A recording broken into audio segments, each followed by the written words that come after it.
ومن أحسن قولا ممن دعا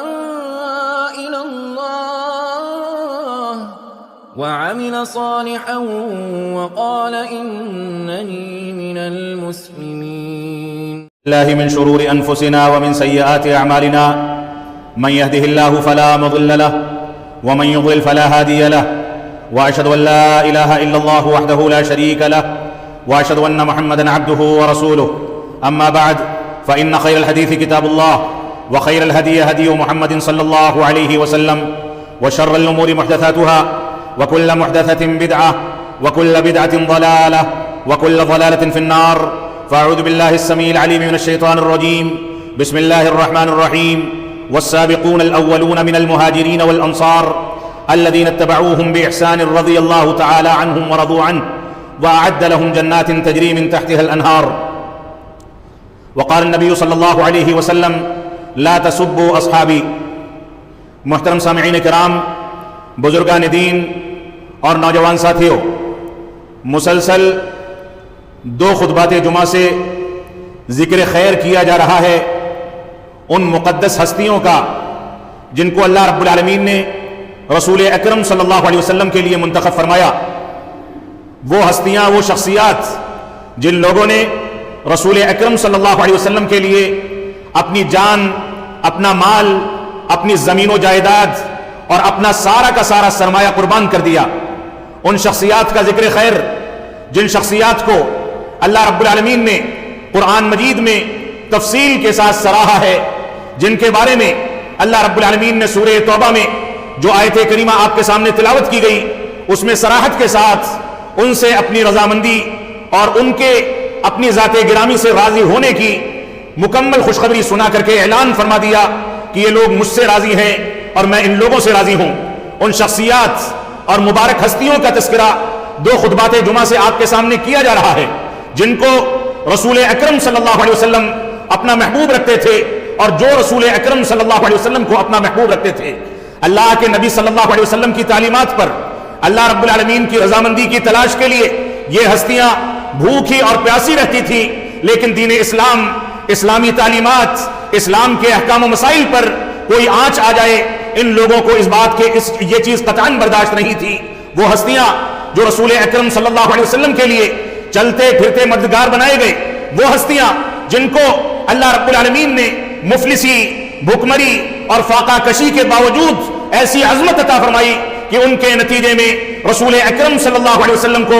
ان سے مشاورت کرنے، مشورہ کرنے، ان کا پاس و لحاظ رکھنے اور ان کے ساتھ اچھا سلوک کرنے کا حکم دیا گیا. اللہ رب العالمین نے قرآن مجید میں بار بار ان صحابہ کرام کا تذکرہ فرمایا، ان کی فضیلت کو واضح فرمایا. رسول اکرم صلی اللہ علیہ وسلم نے اپنی مبارک احادیث میں اس بات کی صراحت فرمائی کہ اللہ رب العالمین نے ان کو میرے لیے منتخب فرمایا ہے. اللہ رب العالمین کا انتخاب، اللہ رب العالمین کا اختیار اگر غلط ہے تو آج کے دور میں صحابہ کرام کے اوپر انگلیاں اٹھانے والے جواب دیں کہ اسلام کی کون سی تعلیم، اسلام کا کون سا عقیدہ، اسلام کے کون سے احکام و مسائل، اسلام کے کون سے فضائل، اسلام کے کون سے شعائر اور اسلام کی کون سی چیز ایسی ہے جو صحابہ کرام کے تعاون کے بغیر ہم تک پہنچی ہو. صحابہ کرام نے قرآن مجید کے نزول میں، کفار و مشرکین کے ظلم و جور کے دور میں اور اللہ کے نبی صلی اللہ علیہ وسلم کے تمام ادوار میں جس انداز سے آپ کا سہارا بن کر کے آپ کا تعاون فرمایا،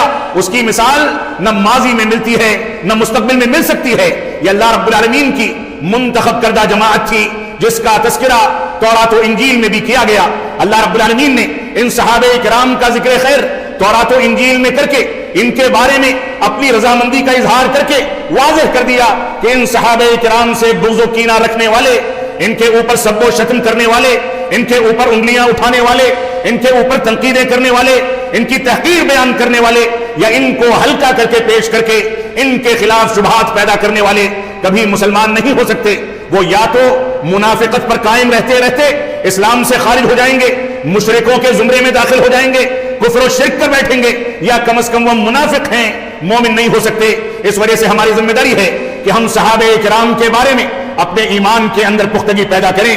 صفائی پیدا کریں، ان کے بارے میں مکمل محبت، ان کے تقدس، ان کی عظمت، ان کی شخصیات کی جو برکت ہے اس کے بارے میں دلائل کا مطالعہ کر کے ان کے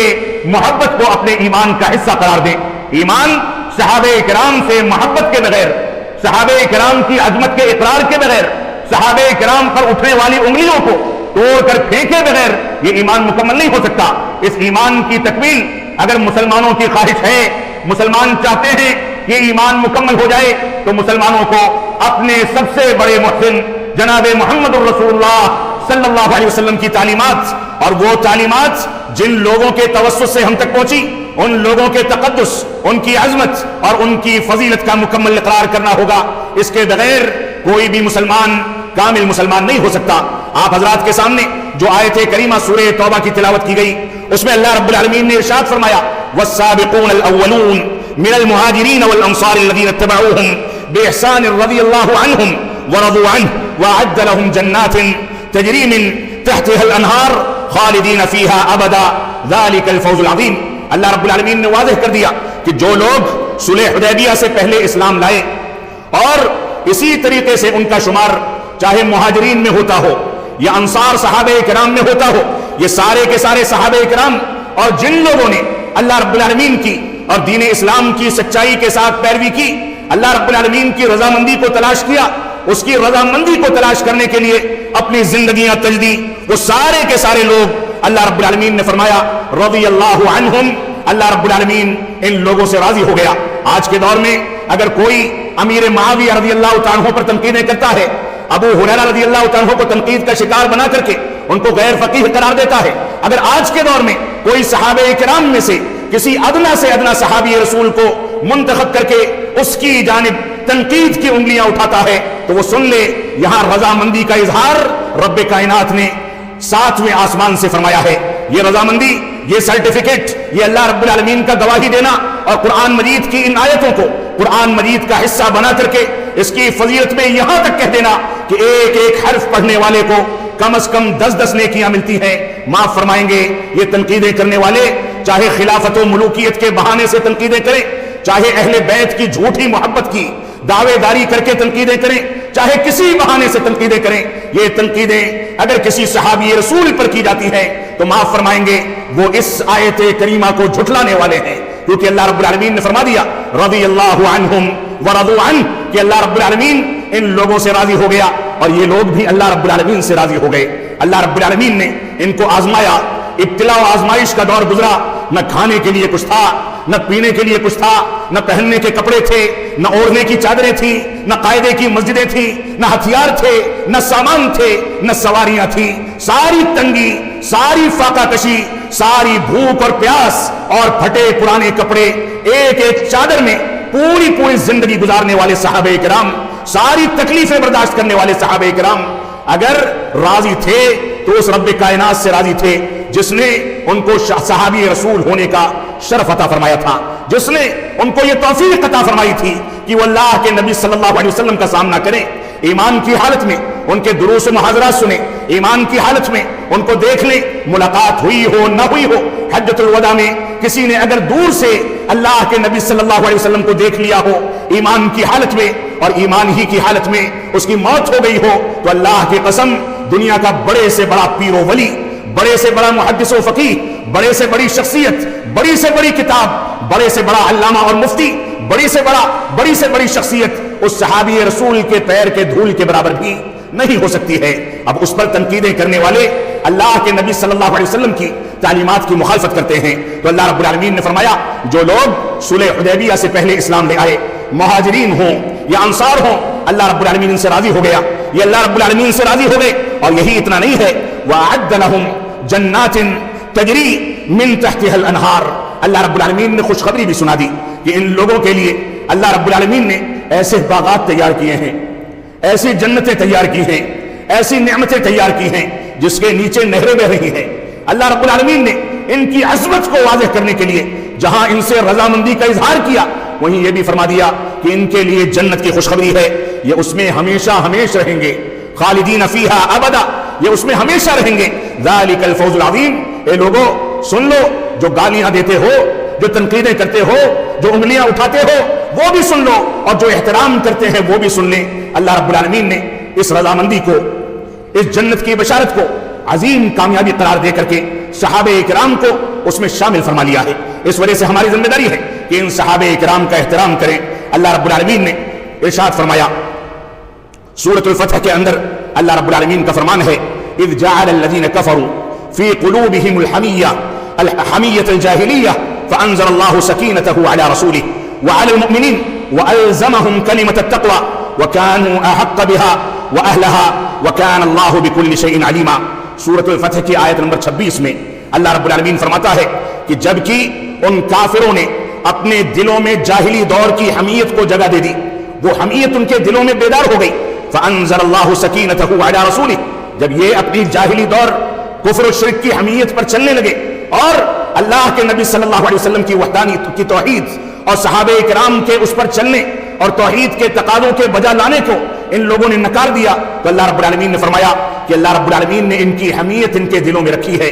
اور اللہ اور اس کے رسول نے، اللہ رب العالمین نے اپنے رسول کے بارے میں فرمایا فانزل اللہ سکینتہ علی رسولہ، اللہ رب العالمین نے سکونت نازل فرمائی،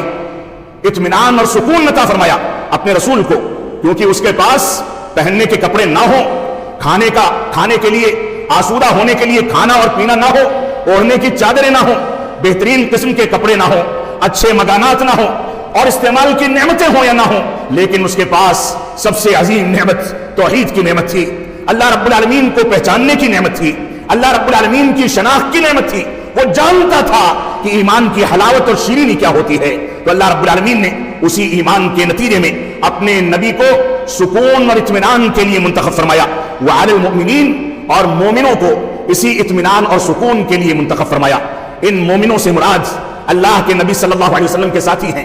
اول درجے میں ان کو اس کا مخاطب سمجھا جائے گا، اور اس کے بعد فرمایا وَأَلْزَمَهُمْ كَلِمَةَ التَّقْوَى، یہی اتنا نہیں ہے کہ ان کا انتخاب کیا گیا ہو، ان کو سکون و اطمینان عطا کیا گیا ہو، فرمایا وَأَلْزَمَهُمْ كَلِمَةَ التَّقْوَى، اللہ رب العالمین نے تقوی کی بات پر ان کو جمائے رکھا، وَكَانُوا أَحَقَّ بِهَا، یہ تقوی کی تعلیمات، تقوی کے تقاضوں کے زیادہ مستحق تھے، تقوی کے انتخاب کے لیے اللہ رب العالمین نے ان کو چن لیا تھا، یہ متقی اور پرہیزگار تھے، اور صرف متقی اور پرہیزگار ہی نہیں تھے بلکہ اللہ رب العالمین نے واضح کر دیا وَكَانُوا أَحَقَّ بِهَا، اس کے سب سے زیادہ مستحق تھے اور اہل تھے، وَكَانَ اللَّهُ بِكُلِّ شَيْءٍ عَلِيمًا، اور اللہ رب العالمین ہر چیز کو جاننے والا ہے۔ اللہ کے نبی صلی اللہ علیہ وسلم کی جو روایت اور اس روایت کا ٹکڑا میں نے آپ کے سامنے پڑھا، اللہ کے نبی صلی اللہ علیہ وسلم فرماتے ہیں، صحیح بخاری صحیح مسلم کی روایت ہے، لا تسبوا اصحابی، میرے ساتھیوں کو گالیاں مت دیا کرو، ان کی تحقیر نہ کیا کرو، ان کی تنقیص نہ کیا کرو، ایسا نہ ہو کہ تمہارے مسلک کے مطابق کسی صحابی رسول کی کوئی حدیث نہیں ملتی بلکہ دوسرے مسالک کی تائید میں ملتی ہے، تو تم اس کو منتخب کر کے ابو ہریرہ رضی اللہ عنہ کو غیر فقیہ قرار دے دو۔ ابو ہریرہ رضی اللہ عنہ خود فرماتے ہیں کہ تم لوگ یہ زعم کرتے ہو کہ ابو ہریرہ اللہ کے نبی صلی اللہ علیہ وسلم سے بہت زیادہ روایتیں نقل کرتا ہے، کثرت کے ساتھ حدیثیں بیان کرتا ہے۔ خود ابو ہریرہ کہتے ہیں کہ انصار و مہاجرین چلے جاتے تھے کھیتی باڑی اور تجارت کے لیے، اور میں اللہ کے نبی صلی اللہ علیہ وسلم کے انتظار میں صفہ کے چبوترے پر پا رہتا تھا۔ مورخین لکھتے ہیں، صحابہ اکرام لکھتے ہیں کہ بھوک اور پیاس کی شدت سے ان کے اوپر غشی طاری ہو جاتی تھی، دروازے پر کھڑے ہوتے تھے۔ صحابہ اکرام مسجد نبوی میں تہجد کی نماز کے قیام کے لیے اور عبادات کے لیے تشریف لاتے تھے، صلاۃ فجر میں داخل ہوتے تھے تو ان کے سامنے کھڑے ہو کر کے یہ بھوکوں کو کھانا کھلانے اور پیاسوں کو پانی پلانے کی روایتیں ذکر کرتے تھے۔ یہ عالم تھا، سارے کے سارے صحابہ کرام نکل جاتے تھے۔ ایک مرتبہ موقع آیا، اللہ کے نبی صلی اللہ علیہ وسلم نے فرمایا کون ہے جو اپنی چادر پھیلائے اور میں اس کو علم سے نواز دوں، کون ہے جو آ کر کے اپنی جھولی پھیلا دے اور میں اس کو اپنے علم حدیث سے نواز دوں۔ ابو ہریرہ رضی اللہ عنہ موجود تھے، پہنچتے ہیں، اللہ کے نبی صلی اللہ علیہ وسلم ان کو علم کی دعائیں دیتے ہیں، فرماتے ہیں کہ اس ذات کی قسم جس کے ہاتھ میں میری جان ہے، جب سے یہ دعا ملی ہے دین کی کوئی بات بھولتا نہیں،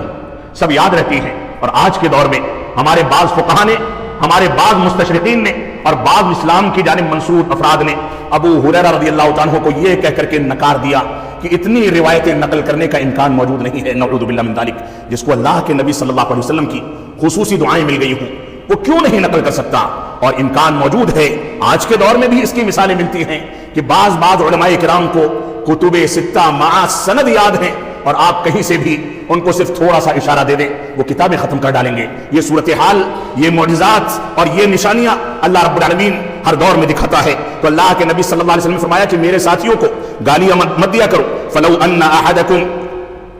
انفق مثل احد ذهبا، کہ اگر تم میں سے کوئی شخص احد پہاڑی کے برابر سونا خرچہ کر دے، احد پہاڑی کے برابر سونا خرچہ کر دے. احد پہاڑی کی حجم، اس کی جسامت سے اگر لوگ واقف نہیں ہیں تو سن لیں کہ کم از کم 10 سے 12 کلومیٹر کے پھیلاؤ میں پھیلی ہوئی یہ پہاڑی، جس کی اونچائی کچھ نہیں سو 30 سے 40 میٹر اونچی ہے، اور پہاڑ جتنا فضا میں ہوتا ہے اتنا ہی زمین میں ہوتا ہے، اور چوڑائی کم از کم 3 سے 4 کلومیٹر چوڑی یہ پہاڑی آج بھی مدینہ منورہ کی شان کو بڑھاتی ہے. اللہ کے نبی صلی اللہ علیہ وسلم فرضی مثالیں قائم نہیں کرتے، آپ حقیقت پر مبنی باتیں کرتے ہیں. آپ نے فرمایا تم میں سے کوئی شخص احد پہاڑی کے برابر سونا خرچہ کر دے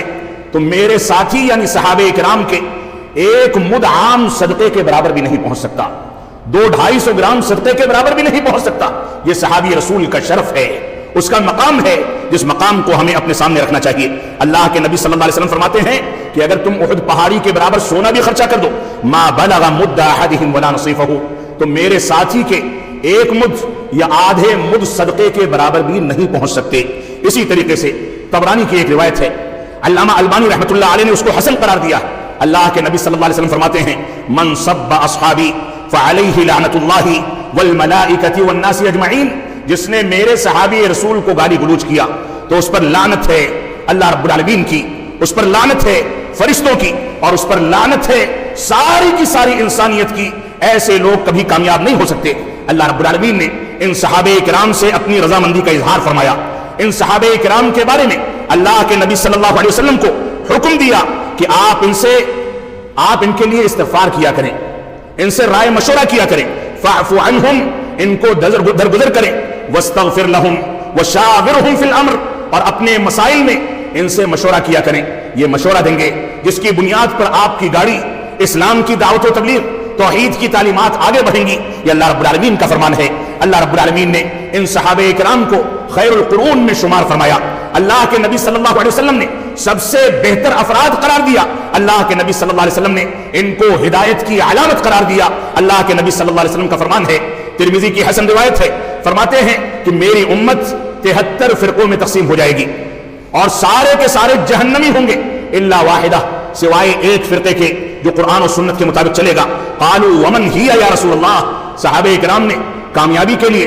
اس ٹولی میں شامل ہونے کے لیے، جنت کو پانے کے لیے فوراً پوچھا کہ اللہ کے نبی صلی اللہ علیہ وسلم ومن ہی یا رسول اللہ، اے اللہ کے نبی صلی اللہ علیہ وسلم وہ خوش نصیب لوگ کون ہیں؟ تو آپ نے فرمایا ما انا علیہ اليوم واصحابی، فرمایا آج جس طریقے پر میں زندگی گزار رہا ہوں اور میرے ساتھی یعنی صحابہ کرام زندگی گزار رہے ہیں، یہ طریقہ اپنانے والے ان ٹولیوں سے خارج مانے جائیں گے جن ٹولیوں کو جہنم کی وعید سنائی گئی ہے، اور اس ٹولی میں شامل ہو جائیں گے جن کو فرقہ ناجیہ کہہ کر کے اللہ رب العالمین نے جنت کی بشارت سنائی ہے. اللہ کے نبی صلی اللہ علیہ وسلم کی روایات کی بنیاد پر ابن مسعود رضی اللہ تعالیٰ فرماتے ہیں من کان مستنن فلیستن بمن قد مات، جس کو کوئی اسوہ پکڑنا ہے، کوئی طریقہ اختیار کرنا ہے تو وہ ان لوگوں سے طریقہ اختیار کرے جو لوگ گزر چکے ہیں. فرمایا اولئک اصحاب محمد صلی اللہ علیہ وسلم، یہ اللہ کے نبی صلی اللہ علیہ وسلم کے ساتھی تھے. کانوا افضل هذه الامہ، اس امت کے افضل ترین لوگ. ابرہا قلوبا، دلوں کے بالکل صاف، جیسے شیشہ چمکتا ہے ویسے دلوں میں کوئی کجی نہیں تھی. ایسا نہیں تھا کہ شخص کا چہرہ دیکھ کر کے کچھ بات کریں، دوسری مجلس میں کچھ اور بات کریں. منافقت اور دلوں کا ٹیڑھا پن، دلوں کی کجی، بغض و کینہ، حسد، دشمنی اور عداوت، اس انداز کی کوئی چیز نہیں تھی. بالکل زبان کے صریح تھے، جو دل میں ہوتا تھا لوگوں کے سامنے بیان کرتے تھے. تو فرمایا ابرہا قلوبا، یہ دلوں کے بالکل صاف تھے. وَأَعْمَقُهَا عِلْمًا، اور علم بہت گہرا تھا. آج کے دور میں بہت سارے نوجوان ہیں،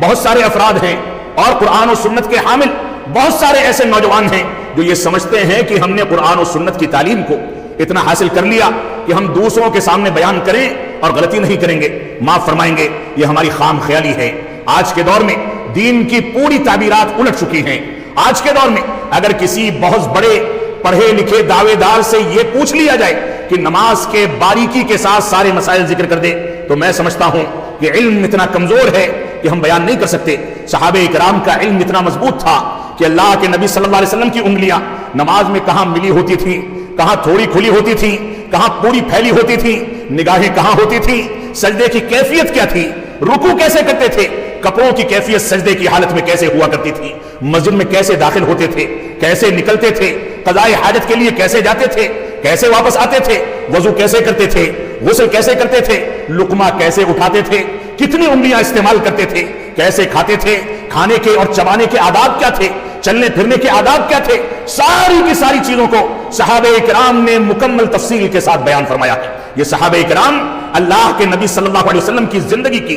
مکمل عکاسی کو عرض کرنے والی شخصیات تھی، جنہوں نے ساری کی ساری چیزوں کو بیان فرمایا. یہاں تک فرمایا کہ آپ کے گھریلو آداب کیا تھے، آپ باہر لوگوں سے کیسے ملتے تھے، مسکرا کر کے لوگوں سے کیسے مخاطب ہوتے تھے، آپ کے رفردین کی کیفیت کیا تھی، آمین بالجہر کہتے تھے تو آواز کتنی اونچی ہوتی تھی، ساری کی ساری چیزیں صحابہ کرام نے تفصیل کے ساتھ بیان فرما دی. یہ صحابہ کرام کے علم کی گہرائی تھی، اور صحابہ کرام اس معاملے میں کسی سے سمجھوتا نہیں کرتے تھے، بلکہ علم کو مکمل طریقے سے واضح کر کے بیان فرما دیتے تھے. اور اس کے بعد فرمایا وَأَقَلَّهَا تَكَلُّفًا، اور سب سے کم تکلف کرنے والے، ان کو یہ بھی خبر نہیں ہوتی تھی کہ کپڑے کہاں کون سے پہننے ہیں، یہ بھی نہیں جانتے تھے کہ کھانا پینا کب کون سا نصیب ہوگا، ہم کیسے زندگی گزاریں. ان کو یہ بھی خبر نہیں تھی کہ ہم کس انداز سے دنیا میں زندگی گزاریں. اللہ کے نبی صلی اللہ علیہ وسلم نے جو حکم دے دیا اس کی دیوانگی ضرور موجود تھی. تکلفات کی جو یہاں تکلفات کا تذکرہ کیا گیا کہ سب سے کم تکلف کرنے والے، صورتحال یہ تھی کہ ایک صحابی رسول اللہ کے نبی صلی اللہ علیہ وسلم کے مجلس میں داخل ہوئے. آپ نے فرمایا کیسے آئے ہو؟ تو کہتے ہیں کہ سواری سے آیا ہوں. فرمایا سواری کہاں ہے؟ تو کہتے ہیں کہ باہر چھوڑ دی. آپ نے فرمایا چھوڑ دی، باندھی نہیں؟ تو فرمایا کہ نہیں، اللہ رب العالمین پر اعتماد ہے، توکل ہے، بھروسہ ہے. تو اللہ کے نبی صلی اللہ علیہ وسلم نے فرمایا کہ پہلے اس کو باندھ دو، تب اللہ رب العالمین پر اعتماد اور توکل کرو. اتنی سادہ زندگی گزارنے والے یہ صحابہ کرام اگر آج مسلمانوں میں سے کسی کی تنقید کا نشانہ بنتے ہیں تو اس کو اپنے ایمان پر نظر ثانی کرنی چاہیے. فرمایا اختارہم اللہ لصحبت نبیہ، اللہ رب العالمین نے ان کو اپنے نبی کی صحبت کے لیے منتخب فرمایا تھا. یہ اللہ رب العالمین کا انتخاب تھا، ہمارا انتخاب نہیں تھا کہ ہم ان پر تنقیدیں کریں، ہمارا انتخاب نہیں تھا کہ ہم ان کے درمیان تفریق کریں، ہمارا انتخاب نہیں تھا کہ ہم یہ کہیں کہ فلاں نے فلاں غلطی کی ہے. یہ ہمارا انتخاب نہیں تھا. یہ وہ لوگ تھے جن کے بیٹیاں اللہ کے نبی صلی اللہ علیہ وسلم کی زوجیت میں تھی، اور اللہ کے نبی صلی اللہ علیہ وسلم کی بیٹیاں ان کی زوجیت میں تھی، ان کی رشتہ داریاں تھیں، ان کا اٹھنا بیٹھنا تھا. تو اللہ رب العالمین نے اپنے نبی کی صحبت کے لیے ان کو منتخب فرمایا تھا، وَلِإِقَامَةِ دِينِهِ، اور اپنے دین کو قائم کرنے کے لیے ان کو منتخب فرمایا تھا. اسی طریقے سے اللہ کے نبی صلی اللہ علیہ وسلم سے روایت کرتے ہوئے بعض صحابہ کرام ذکر کرتے ہیں کہ لا تسبوا اصحاب محمد فلا مقام احدهم ساعة خیر من عمل احدكم عمره. ابن ماجہ کی صحیح روایت ہے، علامہ البانی نے حسن قرار دیا. فرمایا یہ اللہ کے نبی صلی اللہ علیہ وسلم کہتے ہیں کہ میرے ساتھیوں کو گالیاں مت دو، اللہ کی قسم ان کا مقام اور تمہارا مقام ایسے ہی ہے کہ ان کا تھوڑی دیر کا عمل اور تمہارا پوری زندگی کا عمل برابر نہیں ہو سکتا. ان کے تھوڑی دیر کے عمل کے برابر تم اپنی پوری زندگی عبادت کرتے رہو تو نہیں پہنچ سکتے. یہ اللہ کے نبی صلی اللہ علیہ وسلم کا فرمان ہے. اللہ رب العالمین ہم کو صحابہ کرام کے مقام کو سمجھنے اور ان کی عظمت کو سمجھنے، ان کی سیرت کو اپنانے، اور ان کے خلاف جن لوگوں نے پروپیگنڈا کیا ہے، جن لوگوں نے ان پر انگلیاں اٹھائی ہیں، تنقیدیں کی ہیں، چاہے خلافت و ملوکیت کے بہانے سے ہو، چاہے اہل بیت کے بہانے سے ہو، چاہے کسی طریقے سے ہو، جو لوگ بھی کسی ادنا سے ادنا صحابی رسول پر کوئی تنقید کرتے ہیں، اللہ رب العالمین ہم کو ان سے بری کر دے اور دوری اختیار کر کے ان سے برات کا اعلان کر کے اپنے دین پر قائم رہتے ہوئے چلنے کی توفیق عطا فرمائے. ہم جب تک جئیں تب تک اسلام پر جئیں، جب ہمارا خاتمہ ہو تو ایمان پر ہو. بارک اللہ لنا ولکم فی القرآن المجید ونفعنی وإیاکم بالآیات والذکر الحمید انہ تعالی جواد کریم ملک بر رؤوف الرحیم.